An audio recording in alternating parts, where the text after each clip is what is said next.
Halo, saya dengan Bunda Aning di sini. Pada pagi hari yang cerah ini, saya ada di Asrama Kunti di Kendal ya. Kebetulan pada pagi hari ini saya dengan Eyang Umi ya. Sini ya, agak ke sini ya. Ini namanya Eyang Umi yang kebetulan beliau itu penerima manfaat di panti pelayanan sosial lanjut usia Cipiring Kendal ini ya. Jadi nanti beliau akan bercerita apapun tentang kehidupannya, tentang masa lalunya dan sampai beliau ada di panti ini. Ya, gitu. Oke, kita mulai. Sebelumnya teman-teman semua minta untuk kasih tanda like, subscribe ya di channelku ini ya. Oke? Ya. Makasih untuk atensinya. Oke. Yang Umi, nama lengkapnya siapa ya? Umi Prihatin. Oh, Umi Prihatin Iya. ya, namanya Umi Prihatin. Prihatin Umi terus. Prihatin terus. Harusnya Umi kaya raya gitu ya. Habis itu kan yang ngasih nama ibu. Oh, Jadi iya. ada ceritanya sendiri. Oh iya, namanya kan Mungkin dengan kan Prihatin. bapak dulu pegawai negeri. Punya anak satu masih bisa bahagia. Setelah anaknya dua gajinya kok sedikit. Jadi kan prihatin terus. Padahal katanya banyak rezeki, Mbak. Sampai tua tetap prihatin. Iya. Enggak apa-apa. Oh iya, yang penting tuh Kita syukuri hidup aja. disyukuri gitu Ya. ya. Oke, baik. Nah, terus ini Mbak, Mbak Umi sekarang umurnya berapa? Umurnya usianya? 65. Oh, 65. Iya. Kelahiran tahun bulannya ingat nggak? Tanggal 22 Oktober 1959. Oh, 59. Jadi Ya, usianya hampir sekarang 60 66. ya, hampir 66 di tahun 2026 Nanti bulan ini. Oktober. Oke. Ini kita di awal tahun 2026 ya, di Januari, 1 Januari guys ya, bener-bener tahun awalan yang indah. Iya. Semoga penuh berkah ya Mbak. Amin. Iya, ya. Kalau Mbak Umi sudah nikah, nikah? Mbak Umi itu sudah nikah, anaknya 3. Oh. Kebetulan yang 2 meninggal, tinggal 1 di Bandung dan nggak pernah pulang. Oh, tapi sudah nikah? Udah, Oh. dulu kan awalnya mau cari kerja. Setelah mungkin di sana menemukan jodohnya, nikah terus nggak pernah pulang. Dan nggak pernah ngabarin juga? Kemarin itu 2 tahun yang lalu, waktu saya masih di dapur, video call, katanya mau pulang, mau ke sini tengok mama kalau penyakitnya udah hilang. Dulu kan musim penyakit itu corona. Iya. Tapi sampai sekarang nggak pernah telepon lagi. Oh, itu telepon lewat teleponnya siapa, Mbak? Telepon saya mas sekarang Jadi kan mati. punya oh HP-nya mati. Oh, nah apa namanya siapa Mbak? Itu cewek apa cowok? Terang aja dengan Cowok. namanya Erwin. Oh, namanya Erwin. Oh, ya, yang nomor 1, 2 cewek apa cowok Mbak? Anakku tuh 3 cowok semua. Oh, cowok semua. Iya. Itu meninggalnya yang nomor 1 sama nomor 2? Nomor 1 sama nomor 3 meninggalnya sakit apa? Kanker. Oh, kanker. Yang satu, yang nomor 1 kanker getah bening di sini. Musimnya Olga itu loh. Nah, terus yang nomor 3 kena kanker leukemia. Kanker darah. Itu berawal dari tanaman. Kalau kuning browsing nanti tanaman namanya saminya berawal dari Afrika. Tanamannya nggak pernah disirami, nggak pernah mati, subur terus ya. Terus setelah keluar bunganya, tiba-tiba anak saya tuh setiap pulang kerja ngeligo sambil merokok di dekat pohon itu.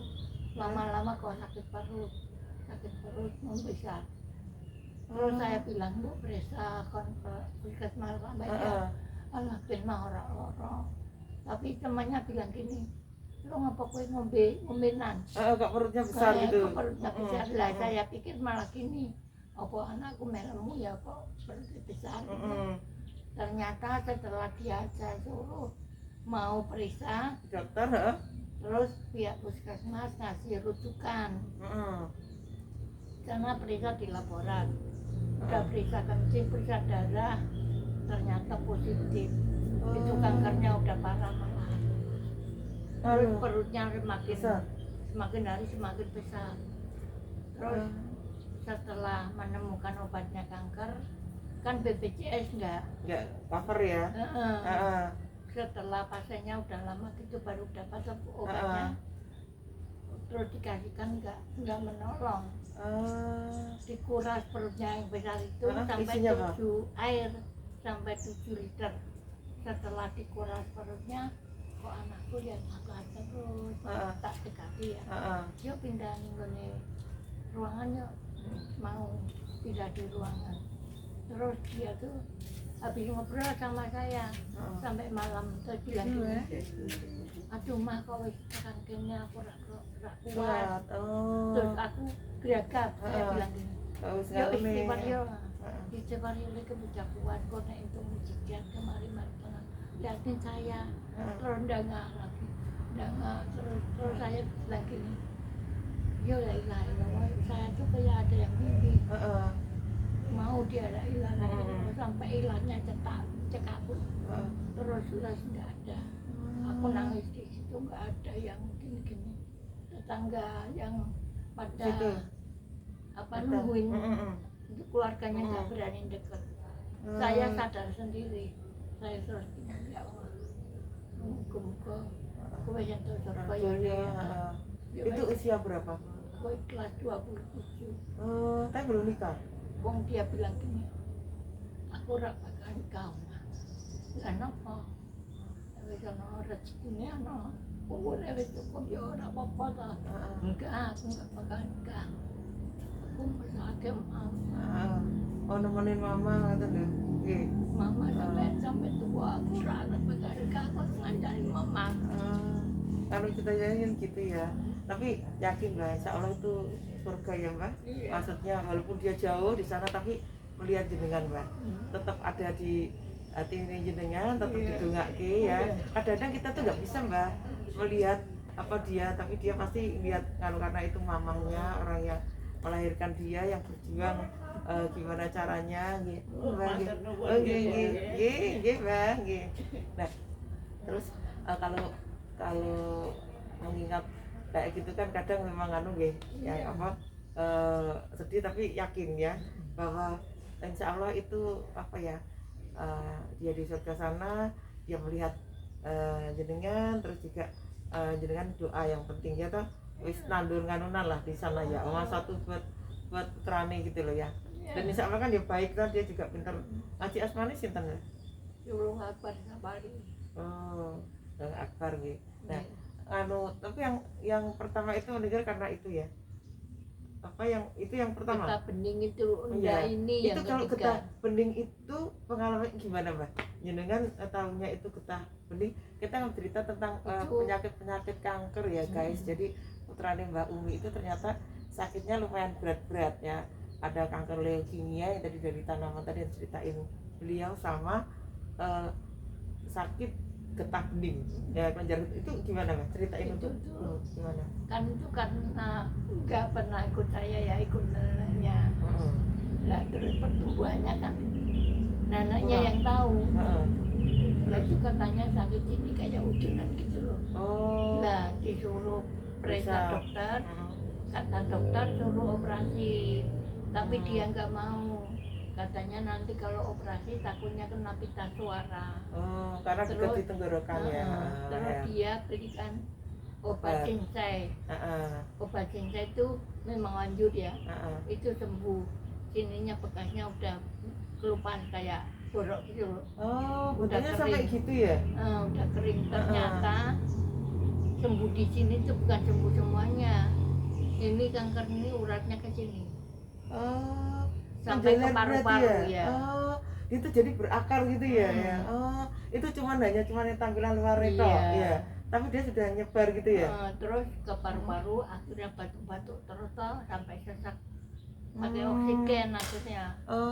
Bahkan terus, sampai dipakai oksigen gitu. Pakai oksigen terus nggak tahu, mungkin Allah sudah mentakdirkan ya. terus dia diambil padahal mau nikah. Oh. Lah anehnya lagi nih pacarnya kena meningitis. Oh, yang anu radang Penyakit selaput baru otak itu, ya? nah. Lah itu awalnya dari pilek. Oh, pilek. Oh, tahu-tahu pilek nganu gitu ya? Nah. Ketularan gitu atau gimana? Ya di Bandung itu kan hawanya kan dingin. Kan lembab ya udaranya. Ya, Nah itu selalu anak itu pilek terus kok nggak sembuh diperiksain gitu terus ternyata menjalar ke otak. Jadi itu makanya kalau orang yang kena pilek atau batuk-batuk segera diobati. Kalau enggak menjalar kemana-mana. Yang paling ngeri itu jadi penyakit radang selaput otak itu gitu ya. Ya yang dirasain dia cuman itu tuh apa? Iya, apa itu. batuk terus nggak sembuh-sembuh gitu ya? Enggak batuk pilek cuman pilek. Tapi ya kayak gitu ya. Ya Allah. Lah ini Atau kemarin yang pengurutannya. guru ngaji itu ya. Itu ya juga kena meningitis. Tapi sempat diopnam berapa minggu gitu sembuh. Ya enggak sembuh masih tahap pengobatan. Pengobatan ya diterapi terus itu ya. gejalanya dari gigi. Oh, sakit gigi. Kok bisa ya? Gigi keropok kok bisa kayak gitu ya? Iya, kadang-kadang kan kita nggak tahu ya yang apa penyebab penyakit itu dari hal yang kadang sepele. Iya. Kita nggak tahu nih karena penyakit itu kan karena sistem tubuh ya, hal tubuh. Iya. Mungkin yang disakiti ini ternyata yang sakitnya ya kayak itu leukemia itu kan ternyata darah putihnya. Orang kan kalau dilihat sehat-sehat aja.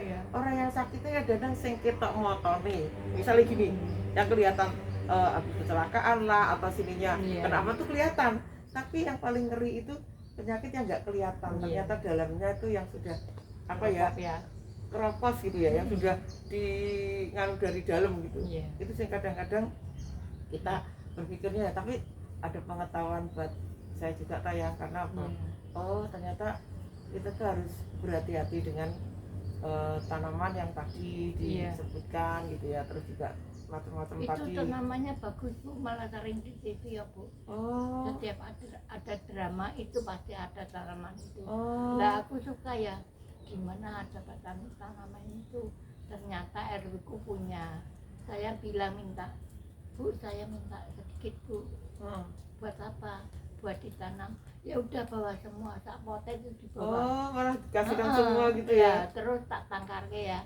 Kok gampang man. Ternyata ditangkarke itu daun diputek loh, sebagai ke tanah keluar umbinya terus daunnya.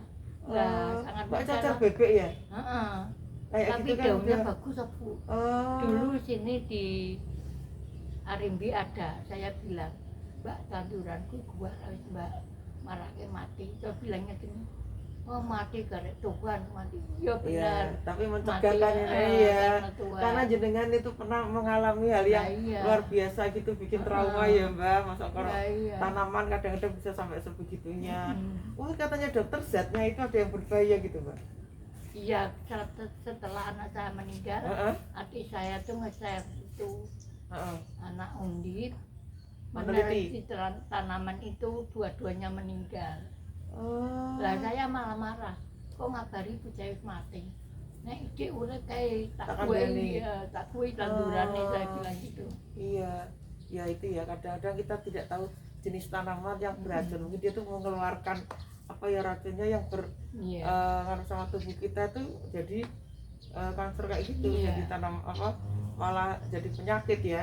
Dan penyakitnya berat Mbak. Gitu. Nah cuman batuk, pilek, gatal kan mungkin bisa diobati, tapi kalau udah sampai menyerang dalam leukemia, terus darah, terus kemudian juga kayak itu jenis-jenis kanker yang di dalamnya itu tuh rada nganu gitu Mbak. Iya, rada ngeri. Di sini udah berapa tahun Mbak? Udah 5 tahun. Udah 5 tahun Mbak. Mbak Umi ini sudah 5 tahun betah nggak Mbak di sini? Ya antara betah dan tidak. Sama kalian keadaan di betah-betah betahnya gini ya. Betahnya tuh saya memang keinginan saya sendiri. Saya sakit stroke waktu itu. Tidak punya anak kok sakit stroke. Saya jalannya jatuh. Terus saya nangis. Delalah saya dapat mujizat. Kena stroke kok cuma 2 bulan setengah. Padahal yang lain kan tahunan. Tahunan ya. Sembuh ya. Terus saya tuh adik saya setiap ke rumah, yuk tak latih yuk, latih jalan. Rasa nganggo keras kan saya dibelikan Iya, keras keras itu ya. ya. Terus dia om, yo wis mlaku ngono rasa nganggo sandal. Saya masih takut pegangan celana ini. Ojo ngono mlakune biasa wae engko nek iso mlaku ndak iso lambian. Terus biasa. 5 rumah balik lagi 5 rumah. Kok Terus bisa? alhamdulillah ya. Terus bilang gini, wis laran sih engko ndak kesel. Dalaran kok berdiri bisa lama. Iya om aku berhenti sholat mana ya. Lah napa? Luka aku ngadege sesuwi. Oh ya alhamdulillah nek sholat kalau ndak tiba. Nah terus begitu sembuh, aku setiap pagi habis subuhan beli sayur, beli makanan. Tak makan sendiri tapi di rumah nggak doyan makan karena nggak ada temennya. Malah takutnya kalau mati aku duaan gitu ya. Nah setelah sembuh aku ke Pak Tarmudi, tahu ya jenengan? Pak Tarmudi. Kok Pak Tarmudi apa? Yang rumahnya Kelipang tuh loh. Oh, dulu berarti sebelum saya di sini. Kuning, kayaknya udah. Tapi bapak itu pensiun, udah pensiun. Pak siapa ya? Bukan Pak Surya atau bukan ya? Kan. Terus begitu saya bilang gini, Pak saya ikut depan nih Pak, syaratnya apa? Syaratnya kakak sama KTP. Tapi nggak usah Bu, bandingnya jauh, nanti kalau nggak betah susah pulangnya.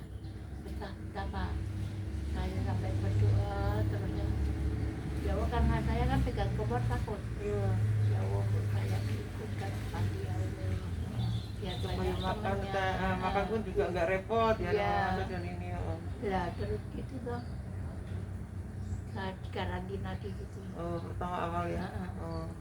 Nah, dari itu saya pikir orangnya baik semua ya. Mbak Manula tuh nggak dikasih apa-apa ya baik. Dikasih apa lagi baik ya. Ternyata sudah setelah dapat kamar, ternyata ada yang galak. Karena saat itu ya. Namanya orang Mbak, karakternya dari mana-mana itu tidak semuanya iso alus, tidak semuanya. Tapi itu kalau nggak ganggu kok nggak usah dimusuhin. Setiap saya ke kamar mandi itu dilihatin, lah aku bilang gini ya, ngapa tepuk, wong podo-podo, aku rak ngono, kalau aku dia aku. Oh itu. Ya mana ceritanya di anu ya Mbak, tapi sekarang kan sudah baik-baik semua, alhamdulillah. Itu paringi panjang umur dan paringi sehat dan paringi bahagia gitu ya Mbak. Ayem. Tentram ya Mbak. Anehnya tuh, anehnya saya di sini ya, dalam waktu 3 bulan buat saya tuh dulunya 52 jadi 60. Waduh, saking senangnya ya. Saking senengnya dan paling sehat dulu kan pernah sakit sebentar tapi sekarang sudah sehat. Yang penting hati ini dijaga Mbak.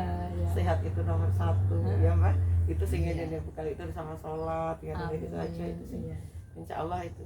Yang penting udah bahagia Mbak. Itu contoh apa lansia yang berada di sini dan dia sudah bisa menikmati hidupnya. Udah semeleh, sudah ke depan tuh tahu persiapan untuk kedepannya Mbak. Yang penting itu ya dan mencari bekal. Betul ya, betul ya. Yang penting tuh itu mencari bekal gitu. Jadi orang-orang yang di sini itu walaupun terlantar tapi mereka juga bahagia, ada teman-temannya. Dia juga tahu harus gimana caranya untuk mempersiapkan bekal yang terpenting untuk di akhirat nih. Matur nuwun ya semuanya, Mbak Wi, tangannya ya. Ya, kita jumpa lagi. Terima kasih ya atas atensinya ya. Selamat siang.